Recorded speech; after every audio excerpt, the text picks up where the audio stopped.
প্রতিদিন স্নান করলে শরীর সুস্থ থাকে, পরিষ্কার ও পরিচ্ছন্ন থাকতে এবং শরীরকে ঠান্ডা রাখতে স্নানের উপকারিতা যেমন রয়েছে, তেমনি হিন্দু ধর্মে সুখ, সৌভাগ্য ও সুস্বাস্থ্য লাভের জন্য প্রতিদিন স্নান করার উল্লেখ রয়েছে।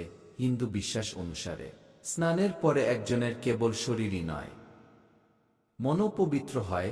এর সাথে স্নানের জলে কিছু প্রতিকার করলে রোগ ও আর্থিক সংকট থেকেও মুক্তি পাওয়া যায়। এছাড়াও স্নান করার সময় একটি ছোট তান্ত্রিক প্রতিকার করলে অর্থ সংক্রান্ত বাধা দূর হবে। এই তান্ত্রিক প্রতিকার খুব দ্রুত প্রভাব দেখায়। যদি একজন ব্যক্তি সঠিক উপায়ে এইগুলি করেন, তবে তার ফলাফল শীঘ্রই দেখতে পাবেন। তো চলুন জেনে নেওয়া যাক, স্নানের সময় কোনো প্রতিকার করলে আর্থিক সমস্যা থেকে মুক্তি পাওয়া যায়। ১. আপনি যদি শুক্রদোষে ভোগেন তাহলে 1 কাপ জল নিন, এতে 2টি বড় এলাচ দিন এবং জল অর্ধেক না হওয়া পর্যন্ত ফুটিয়ে নিন।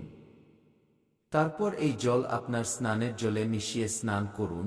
স্নান করার সময় শুক্রের এই শ্লোকটি পাঠ করুন: ওম জয়ন্তী মঙ্গলা কালী, ভদ্রকালী দুর্গা ক্ষমা শিবধাত্রী সাহা, শোধা নমস্তুতে।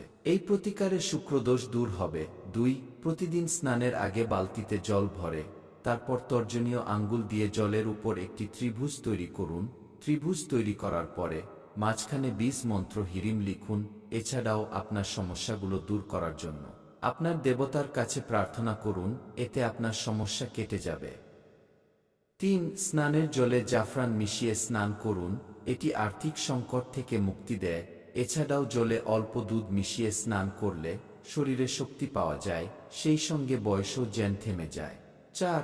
আপনি যখনই কোনো নদীতে স্নান করতে যাবেন, তখনই সেই জলে আঙুল দিয়ে ওম লিখে সঙ্গে সঙ্গে স্নান করতে হবে। এতে করে নদী স্নানের পূর্ণ লাভ হয়। এর ফলে আপনার চারপাশে নেতিবাচক শক্তিও দূর হয়ে যায়। এছাড়াও এই প্রতিকার গ্রহের দোষ ও প্রশমিত হয়। 5. শাস্ত্রমতে ব্রহ্ম মুহূর্তে সকালে স্নান করা উত্তম বলে মনে করা হয়, কারণ এটি চমৎকার ফল প্রদান করে।